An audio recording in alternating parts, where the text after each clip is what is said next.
Love, Cupid, hearts, touchy-feely, whatever you want to call it.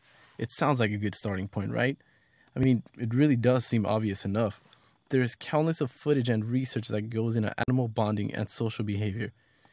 I even thought of a funny little segment about quirky and unusual animal relationships, like a cat and a monkey, for example. But I digress. Take, for instance, the turtle doves or the gibbons that mate for life, unlike most humans who quickly opt for divorce when they don't like something. Or the bonobos and some dolphins that have sex for social reasons instead of reproduction, unlike most college kids nowadays. But with all that, it didn't suffice, because when I dove into the human aspect of love, I was baffled by how little I knew and how abstract the notion really is. So I decided with a group of friends to interview people to help us understand the complexity of this alluring notion, and these were our findings.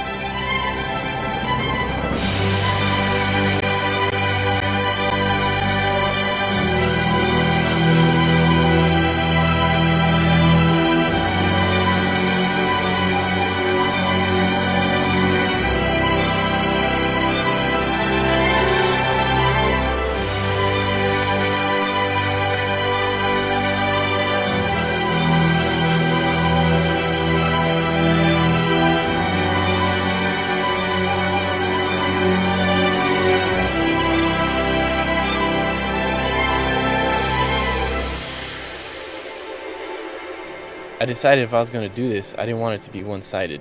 So I set out to try to get people from all walks of life.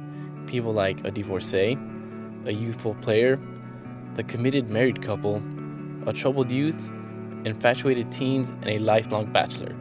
And hopefully through these testimonies I could gain a far greater understanding of what love truly is. Now the interview process itself consisted of only 7 simple questions. First one being, describe the emotional response the word love elicits. Describe the transition from liking to loving, and how did you know it was love? What was the most significant loving gesture you have ever received or given? Do you believe true love can exist without much physical contact? How has media shaped your expectations towards love? What gender do you believe demonstrates love more often and most sincerely? Describe the emotional response you had when first seeing your significant other. Love to me is unconditional love. When you do something for someone, not expecting anything back. I think love's a lot of things. When I think of it, it's either that relationship kind of love where you love someone dearly and you would do anything for them, and then there's also like friendship love and family love. I think when I think of just love, it's just altogether good. I guess you would feel maybe happy, mostly happy, grateful, and thankful at the same time. What makes you feel that way? What kind of experiences make you think? Well, it depends what kind of experience or you share with that special someone, and just knowing that someone could actually love you or care for you aside from yourself, it makes it all the better. For me, it elicits more of the feeling of acceptance from a person. When I think of the word love, I think of trust. I think of comfort. I think of I haven't had a boyfriend for a while, so I think of my dog more than anything. Because I love my dog, there's unconditional love there. But as far as men and women, I would think trust is important, and just a feeling of being yourself and being able to be yourself is important. I don't know. I don't have much use for it. I love my doggie, and she's got 10 pounds more love in her than most people I know. you know. As far as humans go, it's very hard because humans express love in so many different ways, you know. You can see that being an old guy, I don't really care about women anymore because I don't want to take the time to play the games, you know. Yeah, when you like somebody, you know, is when you start going out, you know, when you don't know that person that much. You just, you know, like how they look, how they talk, stuff like that. So love is more deep, you know, it's something that you don't really feel, it's something that you decide to do, you know. Love is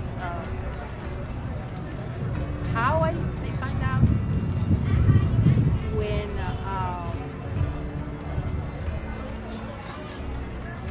I don't think, like, a lot of people think that it's an instant moment, like where you just know that you love someone, and I guess there is a little bit of that moment, but I think it's a long transition. Like, you have to hang out with someone and get to know them before you can really say that you love them.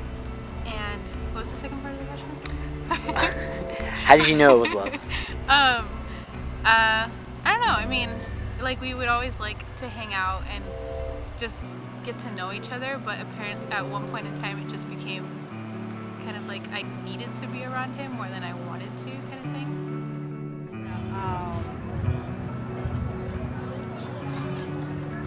When you like someone, you know, you want to do, sometimes you might do some things to catch their attention. You might help them out a little bit, send them a flower or so. But when you love someone, I feel like, me myself, I feel someone you'd give anything for. You'd risk your whole life for.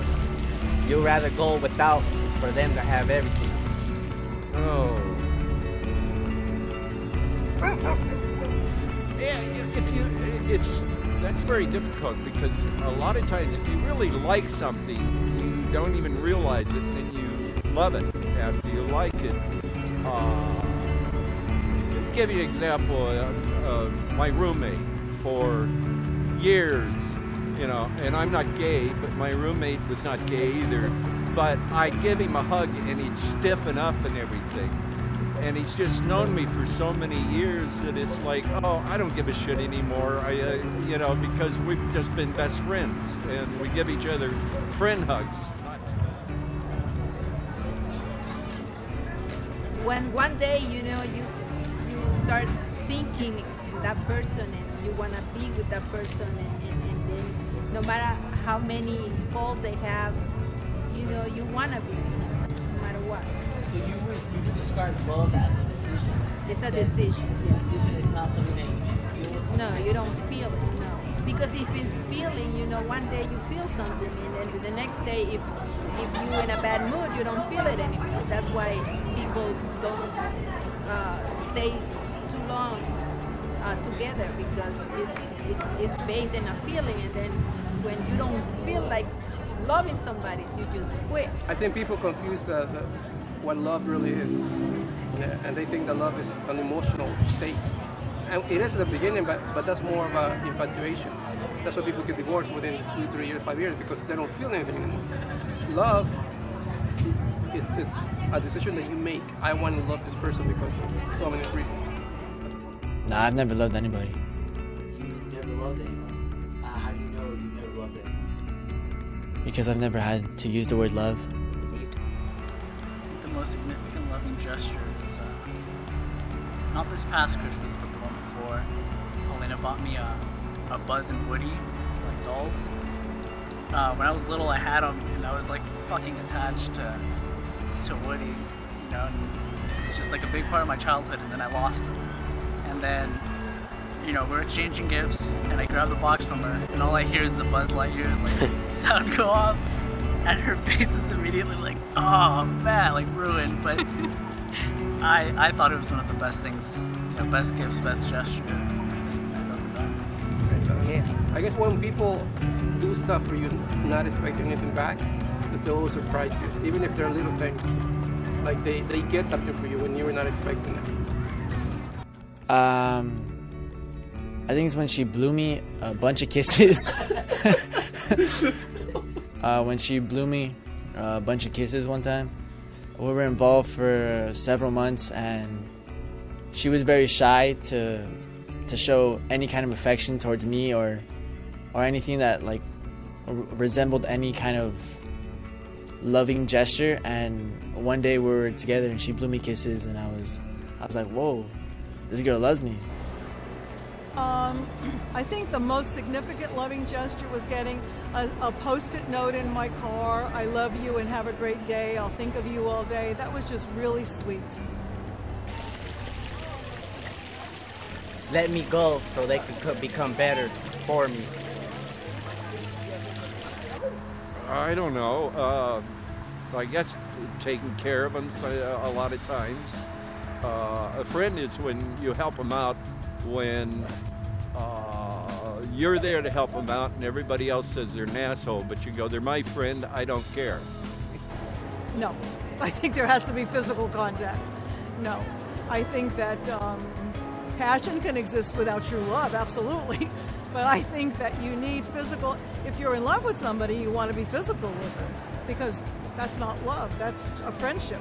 Yeah, you can, because it's like love is more the emotion behind it and the reason that causes you to want to be physical, I guess. Like, you can't have one without the other, in my opinion. Of course. I think that's the greater kind of love. That you know you could have it without really being there. Physically. No, because when you are close to somebody and you love them, you would want to be as close to them as possible, physically, emotionally, mentally, you could say too. I think the stuff you see now everywhere, it's about physical beauty. You know, people think that they can fall in love because this guy, like my daughter's, oh, that guy's so hot. They have no idea if the guy's all messed up, you know. Love, that's infatuation, you know, that's physical thing, but that goes away very quickly. Oh, yeah. So the media makes you believe that you have to love someone who looks perfect, but that's not really love. Yeah, because that goes away what? quick. Within years, you get fat, and then what happens? Yeah, that's what I want to say. You know, if like we are together, you know, I don't look like how I look 18 years ago, you know. And then if that love was that, then I'm just lost right now. I think the media makes it seem like love is this thing where, you know, you see them across the room and you're just like, damn it, like I love this person, that's it. Like life's just done, like I know what I'm gonna do. But it takes so much more. It's definitely like something you build up to. And I think because of the media having to tell you that a guy has to buy you roses every day and, you know, buy you this big ass expensive ring, I think we're limited to how we can show love, and you don't really show what you feel. Yeah, that's not what it is. They just exaggerate sometimes and put a facade of it. I think media has messed around with every woman's expectations, because we all expect Prince Charming and a wonderful life, and that's not usually what happens. True, like there's more. It's not always perfect. That's what I'm trying to say mainly. And they, in movies and media, they try to always show it that it is perfect, that there's no flaws in it. But in reality, there are many flaws, and once you can overcome those flaws, you can actually fall in love with somebody. I'm one of the rare persons that believe in love at first sight. Because when I saw my wife the first time, there was something that happened, and I knew, you know, like she wasn't for me in many ways, and according to a lot of people, but there was something there that I want to be with this person, and I did whatever I could to be with that person. Do what makes you happy, and don't really forget the media, forget what you're brought up to think love is, and just feel it the way you want it, you know? Yeah, don't stress yourself out or think that you have to do it a certain way. Like, a lot of girls think that they can't be the first one to ask a guy out or to make the first move, but you can, because you never know what will happen. Alright, would you consider yourself a player?